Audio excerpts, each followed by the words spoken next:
Grad school. Yes. What about it? You know, do I feel like I'm thriving? Kind of feel like I'm failing. Okay. I might just go ahead and fail out of grad school. Like, just decide to do it. Why wouldn't you just drop out? That's a valid question, actually. Anyways, no, my grades are fine. I'm not going to drop out or fail out. Okay. Right now. As of right now.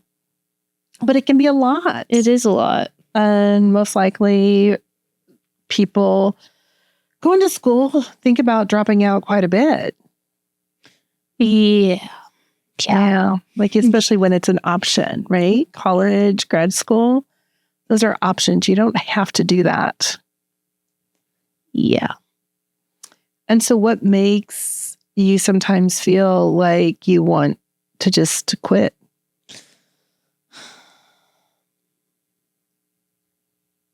That's sort of a look. I don't know if our viewers can actually see that, but if they did, they probably felt it. I don't know, the classes, the coursework, the grading. The grading gets me sometimes. So this is what a lot of it's about. That's what we're talking about today, which is grades. Yeah. What do grades mean to you? Not a whole lot. I say that.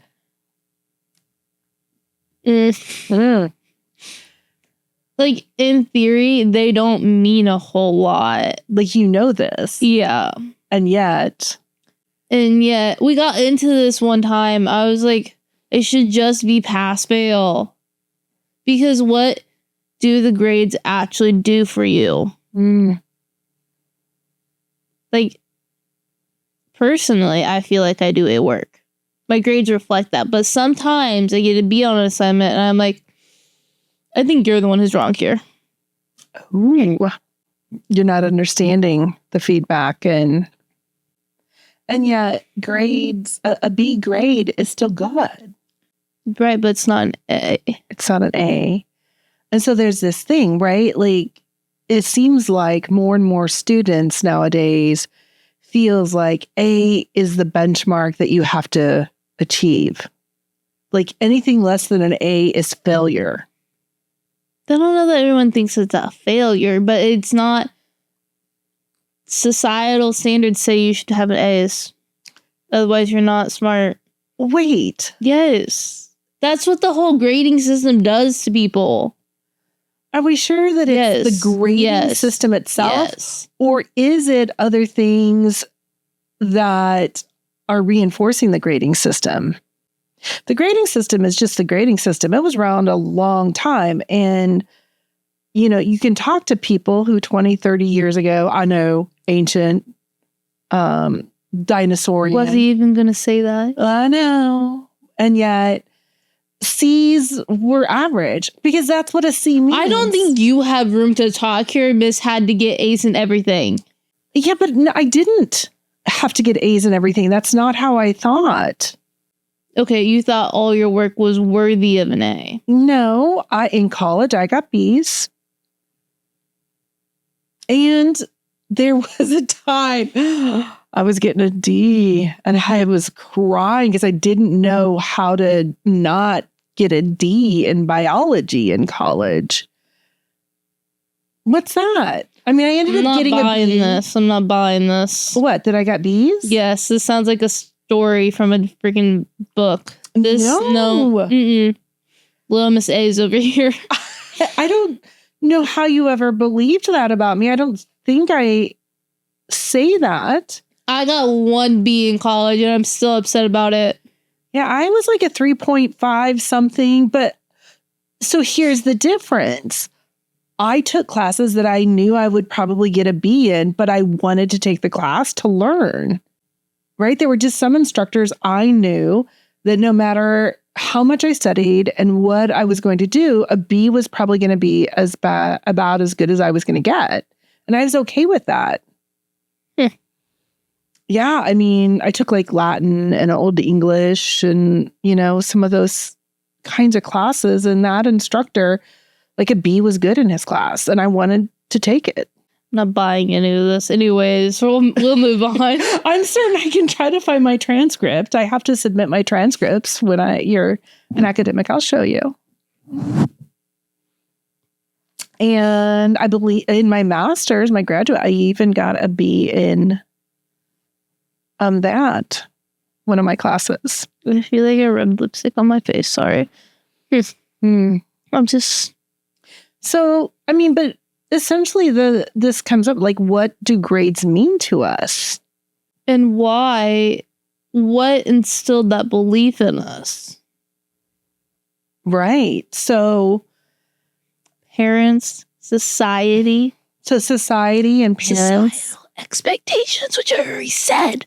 Yes, you did say that. But what about societal expectations makes you feel, and we'll get to the parent because I'm not glossing over that, but what about society that's saying you must have an A? I don't know. Well, I'm not society. Well, when you say societal expectations, you're not smart unless you're getting A's. Only smart people get A's? I mean, if you cheat the system well enough. Which brings up a whole issue. Well, that's a whole nother issue, but it's also, guess you're smart enough to cheat the system, I guess. No. I'm not saying do it, but I'm saying the smart people get the A's. No, okay, so... Okay, this was very distressing to me when I was teaching introduction to psychology to a lot of incoming freshmen, not all, but that was a lot of them. And in one of my classes, I would ask, would you rather cheat on a test to get a high grade, or would you rather put the knowledge that you have and risk failing it? Mm-hmm. Yes, it was disproportionate. Like very few, maybe a couple of students said that they would opt to fail if that's what it meant, because, they wanted the test to reflect their knowledge. Yeah. That doesn't surprise me. It doesn't surprise you? Okay, but for me, I'm just like, wait, where's integrity? I don't know that anyone ever really wants to learn. I think very few people go to college actually wanting to learn. I think they just want to go down a career path that's going to make them money. And so the career that they're choosing requires a degree. Yeah. So this is the hoops that they must go through. So the learning. Okay. I don't know. Okay. I feel like that wasn't quite accurate what I said. I think people want to learn to an extent. Oh. But I also think that people want to take the easy way out. They want to learn and take what they want out of it. Yes. But they don't necessarily want to be assessed in their learning and comprehension of the material based on I think that's standards. Ridiculous, yes. You think it's ridiculous? Yes. Like, which class? Give me an example. I don't know. Okay. We'll just say... Science. Like your intro gen ed science class. Okay, so you're taking a science class, and you think you should just let me learn what I'm going to learn out of here, and not if I'm never going to use science again, yeah. Just let me learn what I'm going to learn. Okay. Because personally, I don't use science. Well, in probably my younger self, while I was in that biology class, barely getting by, probably would have agreed with you. How often do you use science in your day-to-day life? Psychology is a science. It's a social science. A social science. It's not biology. It's not chemistry. No, but there's so much brain and neurobiology in it that, yes, I'm glad I have a basic understanding of it. Do I want to dissect a frog? No, I do not. Ever. I don't like this topic. I don't like any of this right now. I think you have a valid point, and I think what you're saying is exactly what a lot of people feel when they're going through that moment. But then how do you measure if not by grades? How do you measure somebody's learning? Pass, fail. But isn't that still measuring? It's measuring, but it's less measuring. It's a matter of, hey, you pass or you fail. Not, hey, you got a D, you almost failed. You got a C, you're barely hanging on. You got a B, okay, you did pretty good, but you didn't do great. And A, you did, yeah, okay, you did good. So there's just, hey, you failed. Better luck next time. Or, hey, you passed. Good job. Well, I do think that different grades, especially once you get into graduate school, right? Which is, to me, there would be a difference between going to a physician or a surgeon who in all the classes excelled, did great. They threw themselves into learning. They wanted to make certain they were grasping everything to do the best for their patients versus I'm just going to study and do what I need to do to barely pass. Like, I don't know about you, but that's some life and death stuff potentially. I want the one who's going to like absorb, because I think this goes to a growth mindset too, right? Growth versus fixed mindsets. And as a person, do you go into the office and know who excelled and who didn't? No, but I would hope that the different standards that continue to have them move up into different programs and passing final exams. From like residencies and internships, like the 6 or 8 years they have to do that stuff. That matters too. Right. That would be a pretty good testament to how well they've learned, how well they've excelled. Okay. And I'm not going to disagree with you. Like, there's and then they have to do like boards or something like that. So then if we took away letter grades of A, B, C, D, and F, do you think then at some point, why pass, fail, we should just pass? Like, are we going to start giving participation trophies for education now? Like, you tried the class. That's basically what someone who got all D's throughout their graduate is getting. Not graduate, undergrad. Sorry. Yeah. I know. Chill out. Well, they do. I know. They do have to get, in most places that I know of, they have to have at least a 2.0 to get a degree. So someone who has a 2.0, you're basically just giving them a participation trophy. No. Yes. No. Yes. I think C's are fine. C's get degrees in college. I mean, even some D's. It's barely passing. It's barely getting by. You did it. They showed up, they did the work, and they were average. There is nothing wrong with that. So they get a participation trophy. That is not a participation trophy. So they get a degree, and it's the same exact degree that someone with a 4.0 is getting. Yes. So what does the grade really matter? In the end, you cross the same finish line, whether you got a 2.0 or a 4.0. I think, well, it's going to sort some things out. I do think that those grades matter when they're moving on to the next step, right? Somebody who is applying to medical school with a 4.0 versus a 2.0, that is probably going to be different. And yet there's always the exception. So what does it really matter? So let me make certain I understand you perfectly well, Victoria. You are against grades because this brings up things for you. No, it doesn't. Stressful? I just think that there's so much you can argue here. Are grades stressful? Nah. I think that if I think I deserve an A and I get a B, I'm going to be mad. Wow. Simply put, I have a 4.0 in my graduate classes currently. Still. Yeah. I said currently. Chill out. I'm getting so worked up about this right now. I need you to not. Why do you have to counter everything I say? So no, Anyways, if I got a B and I deserved an A, I would be upset. Okay. One of my undergrad classes, I got a B. I really think you need therapy for this. My final assignment, he gave me a C on, and then proceeded to tell me that I should enter it into the honors art show. So that did not seem to make sense. Why would C work go in an art show? An honors art show? Anyways, Basically, yeah, I'm mad about grades and things like that. Oh, I got a C in college too. We won't get into that one. And you survived.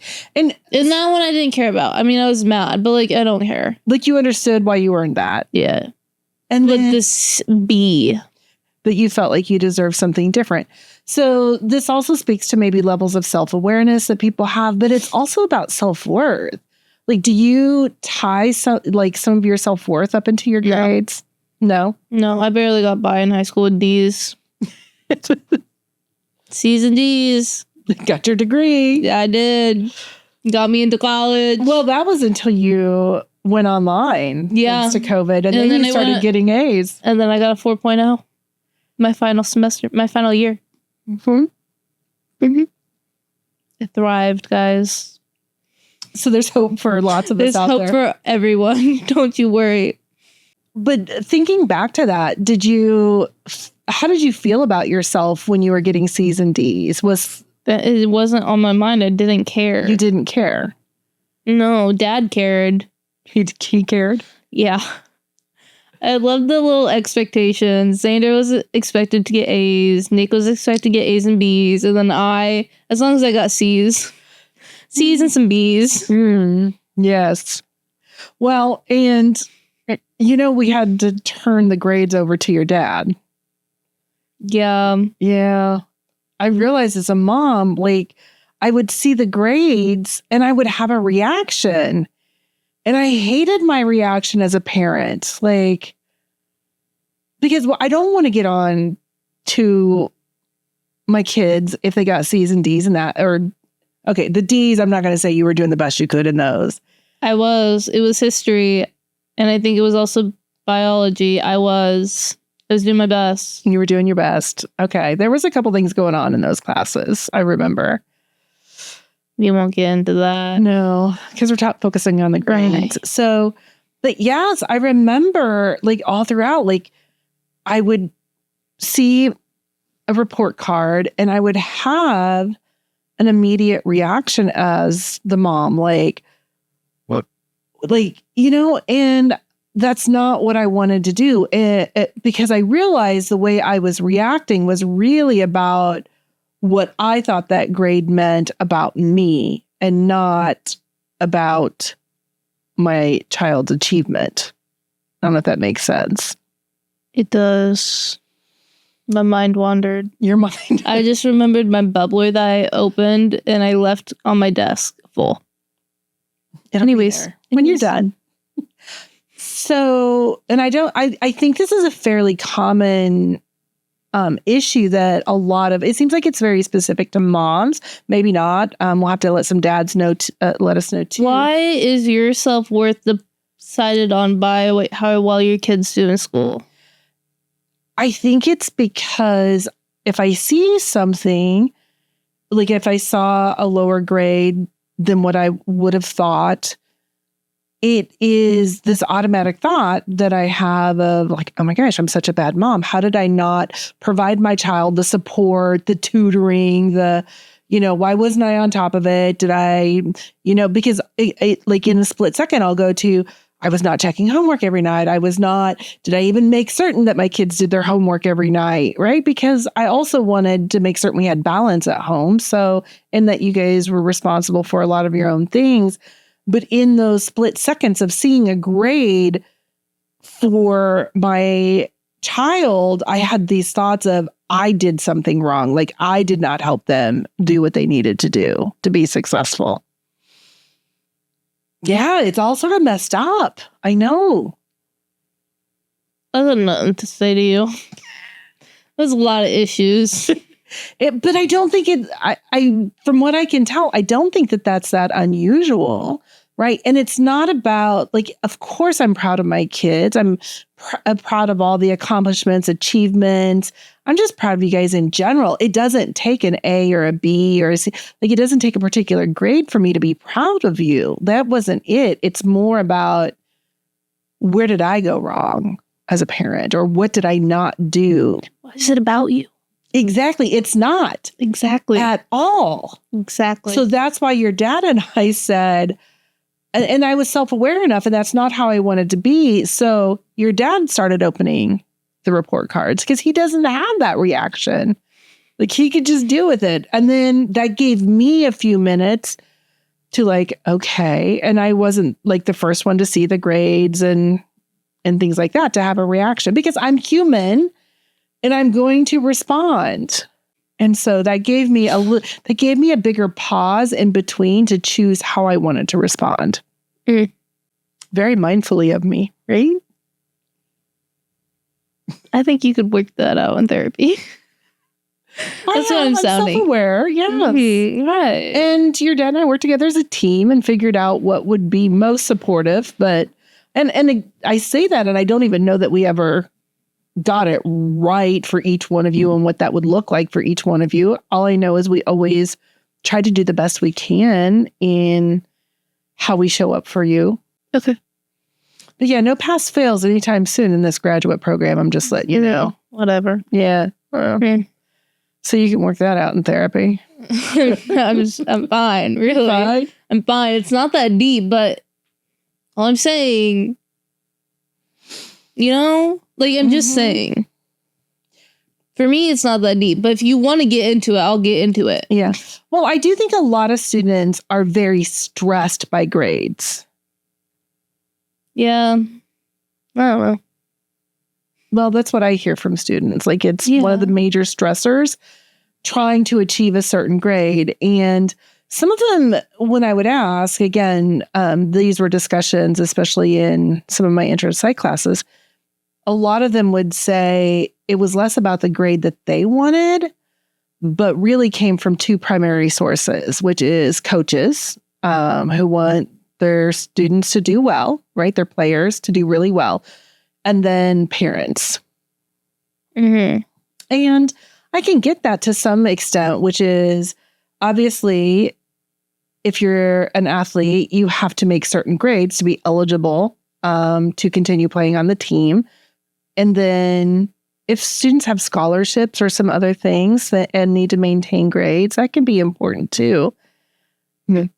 But none of those typically are about you must have a 4.0 or you must make all A's or, things like that. And so that's where I think it can, whatever it is that the kids are telling themselves that they must get certain grades. It's interesting, like what society's expectations are. And when I say society, I'm meaning parents. And I would probably be a part of that too at times until I became self-aware enough and tried to step out a little bit more. Mm-hmm. How do you think parents should respond when they see their kids' grades? In college, mind your business. They're grown adults. You don't have to be in their life. I don't see your grades. You don't. You could have. I allowed you access because I didn't care. But I never go in unless you knew. And I always tell you my grades. You tell me your grades, yes. In high school, I don't know. I just feel like if your kids get them above C's, I think you're fine. I think just leave them be. Okay. Now, if they're getting like all C's and some D's or anything of that sort, there should be some conversations. Mm-hmm. Mm-hmm. Well, because I would be more worried about what's going on overall for them. Are they okay? Mm-hmm. Are they, because one thing we do know is there does seem to be this sort of bi-directional correlation between academic achievement and mental health, right? That a lot of times you think about motivation, cognitive abilities, attention span, some of those, that students who tend to do well also tend to sometimes have higher self-esteem. Not always, but that can be a factor. And so I think it would be bad, like if you felt like you couldn't do well in school, then that would feel like it would affect your self-worth. And we do see that sometimes with especially learning disabilities or individuals with attention span issues. Speaking of which,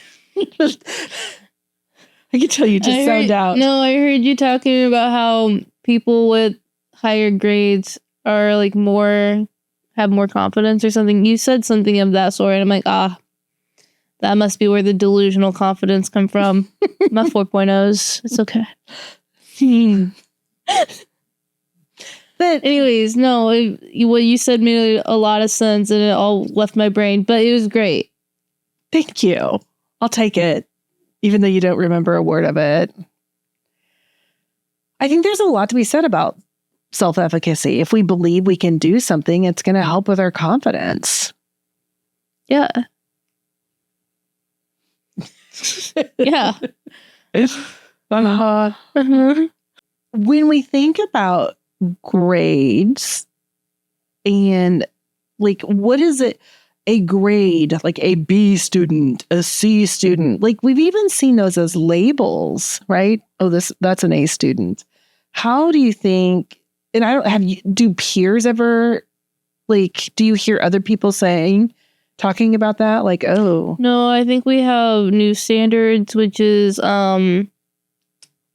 this person does great work. Let's partner with them. This person doesn't do great work, or they don't do their work. Let's stay away from them. Is that like it really just comes? It was grad school. It was undergrad.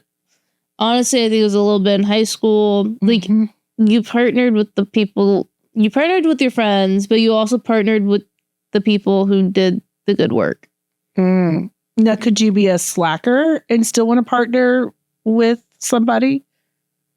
Like, is that a thing? What do you mean? Like, if you yourself was a slacker and you wanted to partner with someone who did good work?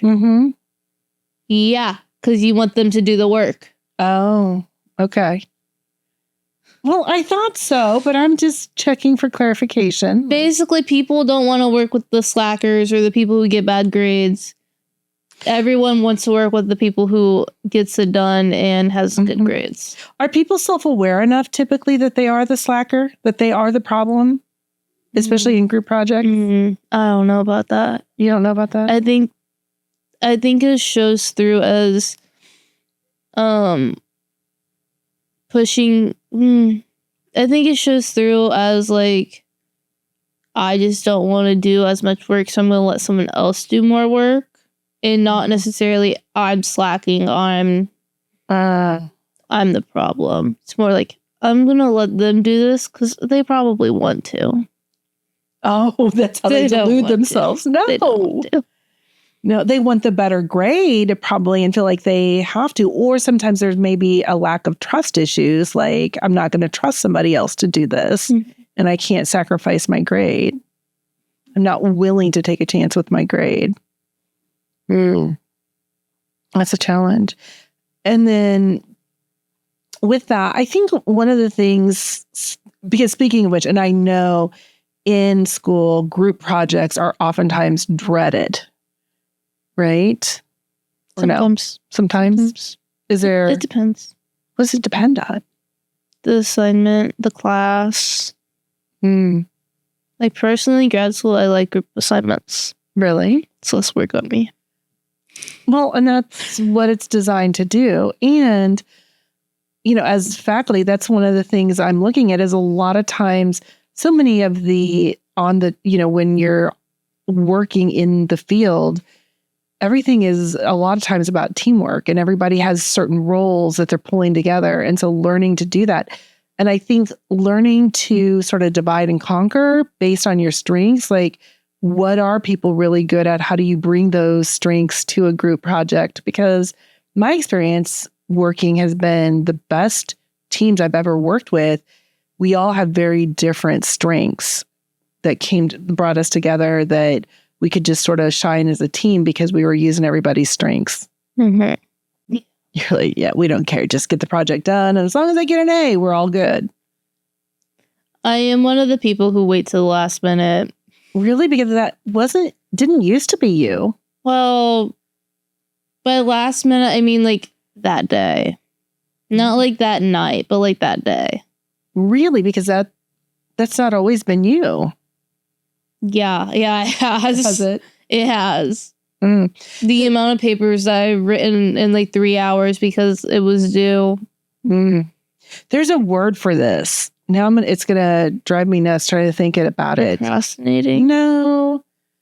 I want to say there's this concept called Parkinson's law, which is that the work will expand to the time that you have for it. So therefore, a lot of times people wait till the day of, because you have a shorter time frame and you can get it done in a shorter amount of time. If I start something a week ahead of time, I'm going to be working on it very slowly for the entire week. That's Parkinson's law. Like, I will write 2 sentences and then play on my phone for 3 hours and then go back and write another sentence. And it feels like it takes forever versus if you wait until when it's more emergent that it gets done and you only have this amount of time to get it done, that you will then be able to get it done. Yes. So I actually am saving time. You are. Right. And so something that some people call as procrastination is actually something that can be used more effectively, because if you're using your time well and you're going, okay, I am setting aside this amount of time because I have realistically said this is what that task will take, then you're doing that. Now, what you may not be doing is allowing for an emergency. And that can be challenging when you wait until the last minute, you don't get it done, but you knew you had to do it for 4 weeks. Sounds like a problem for later me. Very, very well said. Thank you. So going back to grades, and I think that, we've talked about the stress. We've talked about whether it should or should not actually be a thing, which is grading. But there's this performance level. And so a lot of times the anxiousness that comes from performing, and that can be good anxiousness, right? Like, I want to do well, so therefore I'm anxious and I'm going to make certain I do a really good job by doing these X, Y, and Z things. And then there's a point where it becomes too much, right? Where that anxiousness sort of hijacks your system and overwhelms you to where you're not able to participate in other parts of your life. So I go into everything with the mindset that I'm going to fail. So I'm thoroughly surprised when I succeed. Are you serious? How do I not know this? Yeah. You go into everything thinking you're going to fail. Not like everything, but like a lot of things. Yeah, like speeches. I'm like, I'm going to fail this. So I'm surprised when I get like a B. Why do you think you go in with that? Is it truly that you believe you're going to fail, or is it that you don't want to set your expectations? I think it's a way to cope with my anxiety.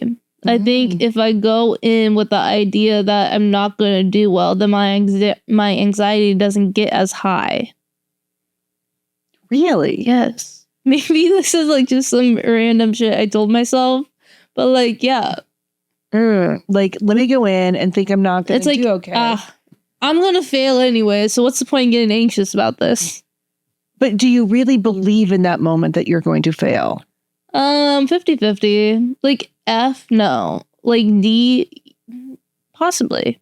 Like, it's usually a range between a D and a B, and like I could see it going either way. So I'm like, I'm gonna fail. Like, you're hovering right over that average C, give or take a grade level. Yeah. And so I've done that with like things that like I know I'm gonna get like a B or an A on. I'm just like, Are you pairing it with other thoughts? Like, I'm going to go in and do the best I can. No, you're just going in feeling like a failure. Not feeling like a failure. There's no feeling in there. It's just like, I know that I'm going to fail. So like, just go for it. Because what's the worst that's going to happen? I know if in my head, I'm like, I know I'm going to fail, then what's going to happen? I'm going to fail. Oh, well, I already knew that. Or I'm going to do great. And I'm like, oh, crazy. Anyways. Crazy. I know. But okay. But this is where I would wonder how it might affect you later on. you are going in and you are performing, right? In this case, a speech, because you have to. But when you go in with the thought that you're going to fail, what happens when you're on the job and you don't have to, but you choose not to because you worry that you're going to fail? Like I'm thinking, like getting up and giving a speech. No, I don't want to do that because I might fail. And so no, I think you're fully opportunities. missing what I'm saying. In that case, I'd be like, oh, this is not going to go well at all, but we're going to get up and do it anyways, because what's the worst that's going to happen? So you're still going to get up and do it anyway. Yes. Listen, I went to an interview, and right before walking in, I was like, this ain't going to go well at all. I'm not prepared. This isn't going to go well. And I walked out of there. I'm like, that didn't go well. Oh, well. You did the best you could. I did Are those thoughts that pair with that? What do you mean? That I did the best I could? No. It's just a honest like, self-reflection. Oh, well. I knew I wasn't going to do well. And then it's out of my mind. Mm-hmm. See, sometimes I don't think I put as much thoughts or opinions into like things that most people do. Really? Yeah, because I feel like you would be like, well, I didn't do great, but at least I gave it my best shot. And I'm just like, oh, well, it happens. I failed. And then I move on. Yeah, I'm trying to understand, like, how you don't have all that running through your mind. No, I don't let that happen. You don't? No. You shut it down, or it just has never been a thing for you? No, I feel like it used to be a thing, like back in high school. Mm-hmm. And now I just like, So you found a way to cope with it. Yeah. I just shut it down. You shut it down. It's not helping me. Right. What is it doing for me other than making me anxious and potentially upset? Like, oh well. So you are in control of your thoughts. Yes. And you are choosing what to think and how to think it. And you have found a way that helps you be successful. And yeah. I don't know. This is a mom. I'm like, I'm so proud of you. You're over here telling me that I'm like crazy and that most people don't do this. Well. And now you're saying, oh, I'm so proud of you. Well, okay, because there's a difference between, I have no thoughts ever, right? Versus. When did I say I have no thoughts ever? Well, you were. At no point did I say that. I just said that sometimes I go in being like, I'm going to fail. Oh, well. And then if I do, I leave. I failed. Knew that was going to happen. And I move on. Those are thoughts. Yeah, but they're such brief thoughts that I don't know if you're being dismissive of all other thoughts. Or where's the Victorya that a few weeks ago, like, repress it, push it down. That's part of it. That is literally. Okay, I'm understanding your process more now. I'm getting more out of you. I feel like I'm learning and knowing you better. The thoughts aren't necessary in this because they're not in helpful. This case, right? Yes. Therefore, I don't have them. I choose to not have them. Yes, and that is some really interesting mindfulness that you do with that. Yeah. That's my determined daughter. Okay. Yes. I'm just having this story of you from when you were 2 that I won't share because I don't want to embarrass you. What is it? Just that you've always been so determined. Like, you just think something, you say you want it, and you make it happen. Yeah. Yeah. Yeah. So, you're going to hate me. So, and you probably know this story, but like when you were 2, you wanted the princess panties. You wanted to wear big girl princess panties. Yeah. Yes, no pull-ups for you or this or that. You were like, no, that's what I want. And I'm like, I don't know, because there'll be accidents. And you're like, nope. And there was never an accident. Like, you put your mind to it. You know exactly what you need to do. I was and you make it probably happen. trained before my brothers. And they're older than me. You were. That's why I was like a little skeptical. So, but that's always been you from a very young age. You've known exactly what you wanted and you have figured out how to make it happen. There's some things I want that it's just not realistic. That does not involve another person and having them do things, right? Because you have no control over that. I don't know. Yeah. Okay, that's valid. Oh, were you meaning like moving to a sunny climate? No, I can still make that happen. Just like, sometimes I'm like, I'm going to be a famous actress. I'm not going out of my way to go to auditions and do that stuff. Then sometimes I'm like, I'm going to be a model. I'm not applying to modeling agencies. I'm not putting any effort into any of that. So these are thoughts that you have had. Yes. That you're like, they're things that I want. Right. I just, you might want. I want them. I just, but clearly not enough. Right. Because you But could. if I did, I don't know that I don't know that I could see you like moving to New York and becoming the starving artist. No. And like give up all your coffee and this and that to go to auditions. I don't think I'd like living in New York. I was there for all of like 24 hours and it stressed me out to no end. Oh, but I want to go back. I want to go back at Christmas. Yes. After grades are submitted to bring us back to our topic. It's cold. Anyways. It is cold, but doesn't it seem like magical or like New Year's Eve? Do you really want to be in all that? Anyways, grades. What about the teacher's perspective? Because I feel like sometimes students... I don't have experience in this area. You don't, no, but I do. And I only have my experience, so I can't speak for everyone. But I often tell my students, like, first of all, your GPA, I've not seen any on any tombstone, so it's not going with you. That's her favorite line. What does your GPA matter? It's not going to be written on your headstone. Right. And now I'm going to say that with some caution because your GPA does matter for some things, right? She usually says it if their GPA is okay. And if it's to get them to the next step. So yes, if you are applying to medical school, you need to have an extremely high GPA. If you're not, so really your GPA is to help you get to the next step that you want in life is how I see it. And obviously you need to earn a high enough GPA to get the grades. But to me, it's more about an individual. Like, what is it that I want to earn? What is it that I want to do to reflect the knowledge that I have in that? And then sometimes that can even be a little bit arbitrary because the grade may not reflect knowledge. The grade reflects how you were assessed in the course and what you were assessed on. Sort of like going back to your example of the art project.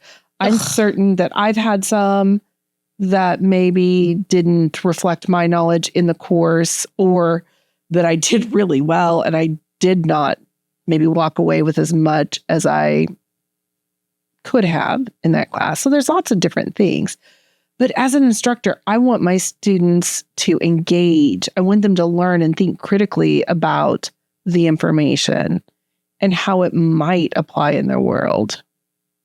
Knowing that not every lesson. I hate the idea of thinking critically because it just, sometimes it's like thinking too critically. I don't mean like criticism. No, that's not even like to distinguish and differentiate different things. I know what thinking critically means in the schooling world. I know. Good. I'm glad. Anyways, just sometimes it's too much. I don't like it. You don't like the thinking critically? No. You just want choose A, B, C, or D? Well, what is it? Sometimes you have us thinking too critically. Is there such a thing? Yes, there is. Okay, help me understand. What is it like too critically? To the point where none of it makes sense. Yes. That gray area, the ambiguity. I want to move on. Okay. So yeah, I mean, I think as a professor, I just want them, first of all, I want my students to earn the grade that they want to be earning, that they're capable of earning, and that they are demonstrating. I think it's hard when everybody thinks they're an A student. I feel like some of us need to be realistic. I am an A student. Of course you are. I deserve all of the A's. Except when you don't. How can we always be giving our A effort in every single thing that we do? I always am. Always? Always. In fact, if there was a grade above A's, I would probably excel in that most of the time. Most of the time. Some days I only do A work, but some days I do above A work. And now I know you don't believe half of what you're saying. Maybe a smidgen of truth in there. I feel like she's like, no, I think that's a lot of it. What's that? I think I was being very honest there. That you think you are above an A student. Well, tell me, what does that feel like for you? I don't know. It's just like you feel like you know everything? Like some of my assignments I put minimal effort into and then I still get an A, but some of my assignments I put a lot of effort into and I just feel like they should be above A's because they're just that great. Okay. Well, this is what I tell my students though, right? Which is an 89.5% in my class is the exact same A as a 100%. As a 100%. That does not mean I want my students to slack or to give minimal effort. I do think though sometimes life has to balance and we're always making choices about where we're spending our time and attention. And I understand most of my students have multiple courses, multiple assignments, or I don't know, maybe a social life or family or work. That's crazy. Oh, no. And it's okay to sometimes feel like you have to balance. Again, I don't want my students to completely slack, but it's okay to say, you know what? This assignment, I didn't give it my all. I'm okay with this grade and be okay with that grade. Because most assignments are not going to dramatically alter a grade. Some of them. Some of them will. Especially the culminating assignments near the end. The bigger projects. Don't worry, I already calculated my grade. It's the lowest grades I can get possible on my next couple assignments to still get an A. Well, and I think that is a strategy that a lot of students should do, right? Which is, what do I need to do to get the grade that I want? Is it giving minimal effort? Is it about Does that go back to your one effect thing that you were talking about earlier that started with the Parkinson's law? Yeah. It could be, or I wonder if if you understand what grade you have to get or not get, is that sort of relieving some of the pressure or stress so that you're not amping up some anxiousness and perfectionism to do better because you've got some lee room. I don't know. I don't know either. It will be interesting. I feel like people take it different ways. I take it okay, well, now I don't have to put in as much effort or, okay, I have some wiggle room. And I think that self-awareness all throughout is what's really important is, what are you thinking about your grades? What do the grades mean to you? What is it that you want to earn? And sometimes even your why, right? What would it mean if you got a B in a course instead of the A? Not a whole lot, guys. It means absolutely nothing. This, but in the moment, it doesn't feel that good. Because it doesn't reflect the work that I put in. Or that you feel you put in. That I know I put in. You really think that B I got? Yeah. Yeah, I put in a lot of effort there. Yes, you did. And I can see where a conflicting message of, it's a C, but please put it in the honors art show. Mm-hmm. That could probably feel confusing for you. I should have peeled that grade. You should have. Too late now. And look at you. You're still surviving and thriving. And you will have a story to carry with you throughout life.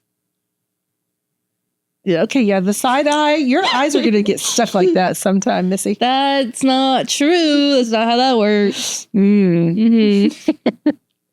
So, are we ready for takeaways?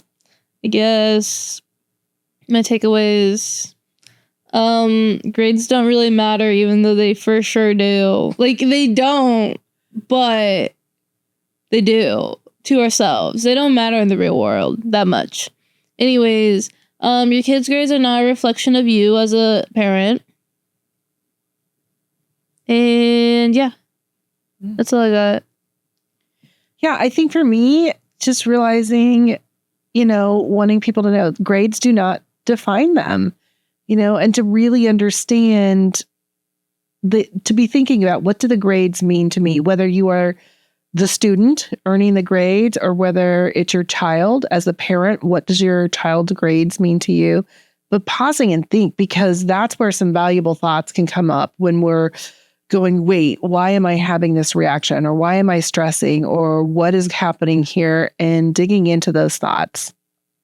That's what grades mean to me as we're wrapping up a academic term. Okay. All right. Bye. Bye.